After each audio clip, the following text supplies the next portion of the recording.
Olá pessoal, graça e paz. Vamos continuar hoje com a leitura do livro O Poder da Intercessão de Valnice Milhomes e vamos continuar a segunda parte do capítulo 20 que estamos lendo, ok? Subtítulo: Nossa posição na batalha da oração. Vivemos hoje numa posição em Deus melhor do que de Daniel. Cristo Jesus se tornou filho do homem e enfrentou Satanás, vencendo e possibilitando-nos nascer como filhos de Deus, gerados pelo seu Espírito. Esses filhos se constituem a Igreja de Jesus, que é seu corpo, a quem ele conferiu autoridade sobre Satanás e todos os poderes das trevas. Por esta razão, podemos confrontar os demônios e as potestades de Satanás, exigindo que saiam do caminho no nome de Jesus. Os anjos não podem fazê-lo. Judas nos informa que o próprio Miguel, dirigindo-se a Satanás na contenda pelo corpo de Moisés, disse: O Senhor te repreenda. Judas, verso 9.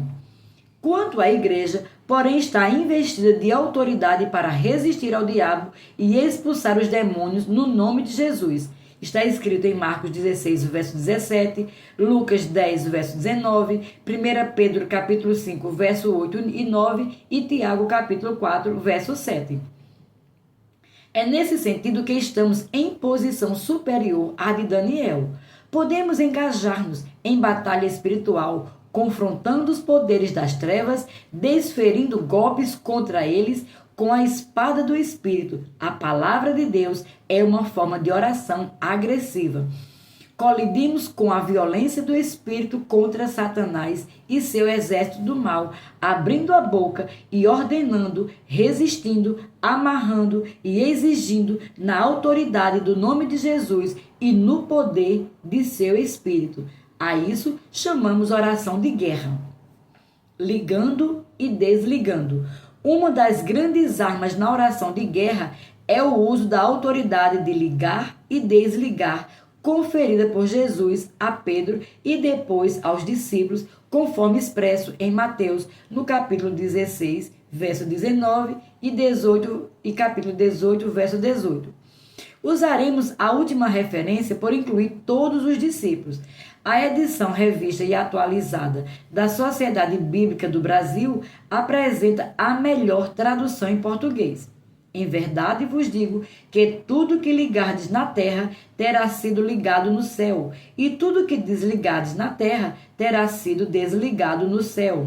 O que vocês proibirem na terra será proibido no céu, e o que permitirem na terra será permitido no céu. A Bíblia na linguagem de hoje.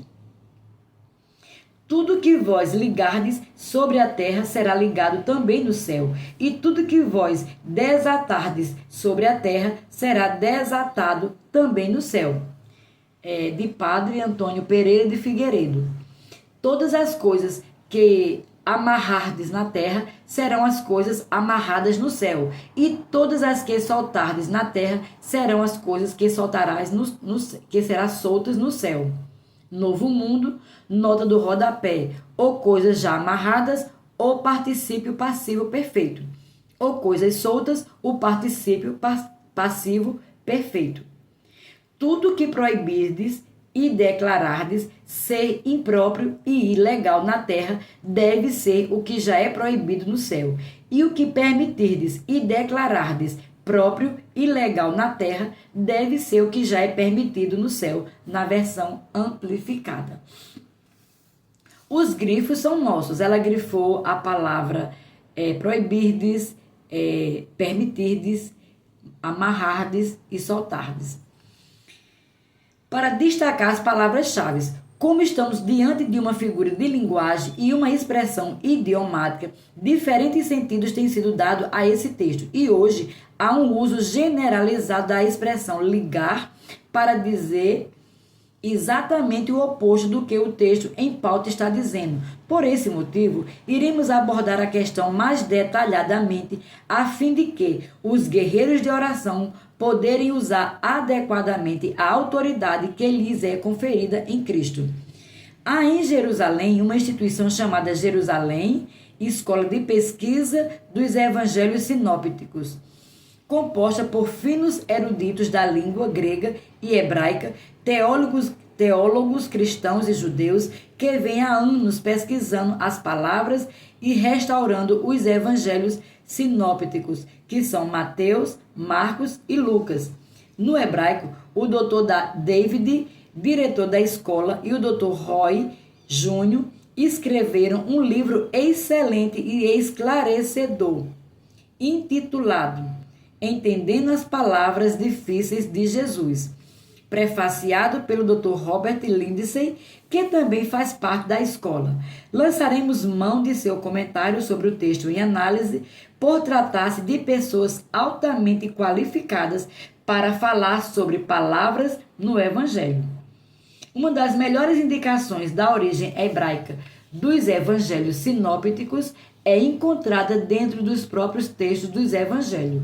O hebraico atrás do texto é revelado não apenas na estrutura da frase, mas em muitos literalismos e expressões idiomáticas presentes, as quais são peculiares à língua hebraica, uma incapacidade de reconhecer esses hebraísmos tem causado muita dificuldade na interpretação e entendimento de muitas expressões de Jesus.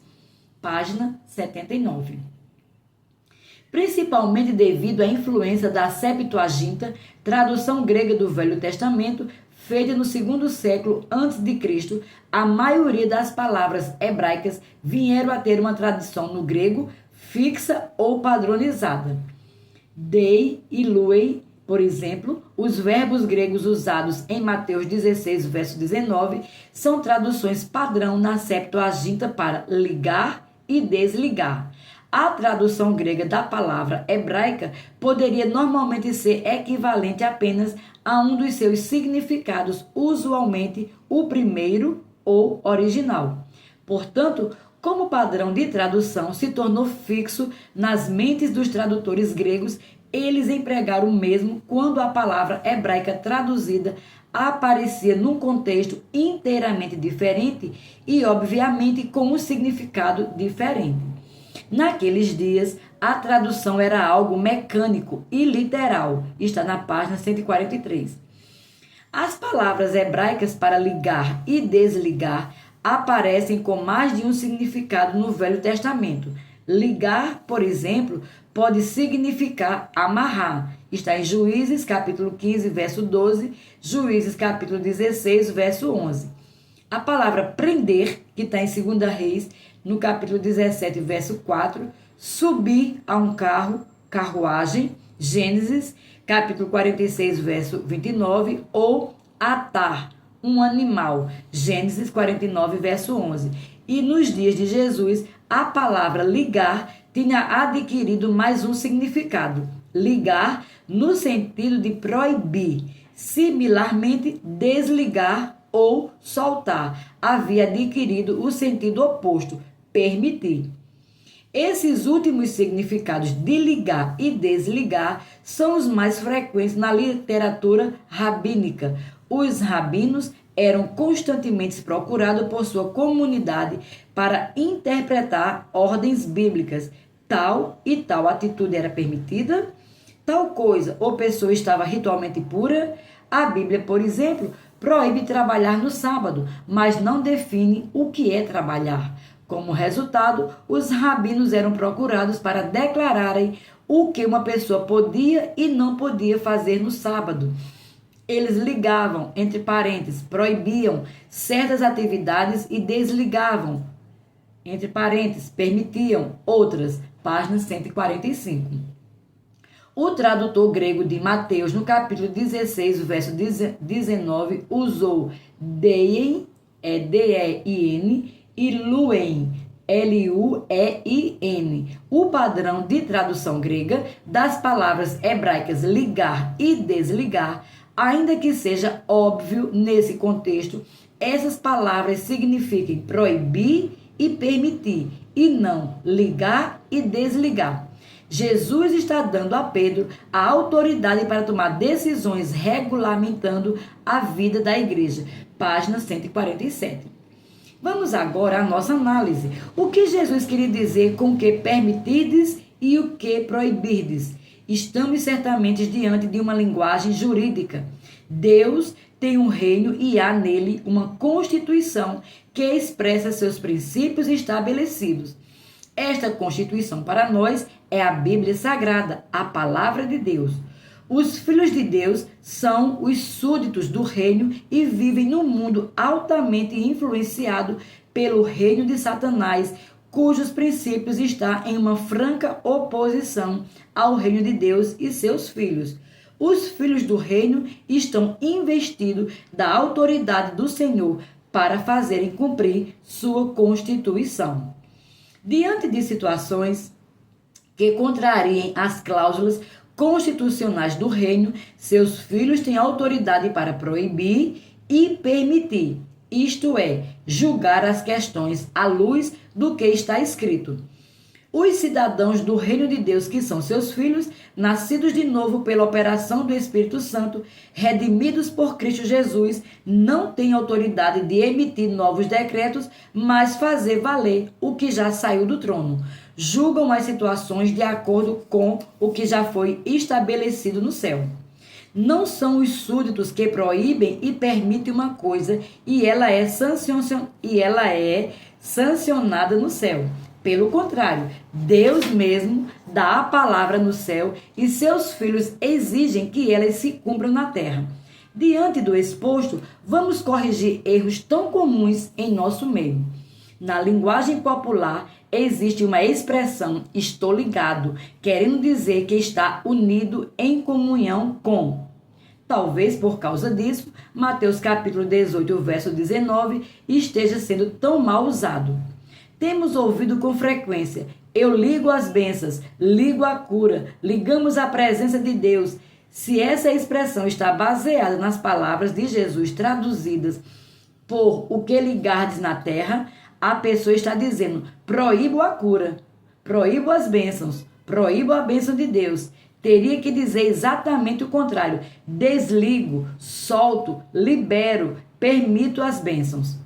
A Bíblia, na linguagem de hoje, ajudará a entender o texto, pois traduz ligar e desligar de modo correto, proibir e permitir. A Bíblia amplificada é a que dá o sentido mais exato do texto. Pena que não a temos em português. Além das palavras em pauta, a expressão deve ser o que já é proibido no céu ou é permitido no céu. Damos uma ideia clara da ordem em que as coisas acontecem, primeiro no céu e depois na terra. Nesse sentido, também aparece na versão da Sociedade Bíblica do Brasil, terá sido ligado. Talvez as expressões figuradas e de uso comum que mais se aproximam do texto sejam amarrado para ligado e liberado para desligado. Terminamos aqui a segunda parte. Até o próximo vídeo, em nome de Jesus.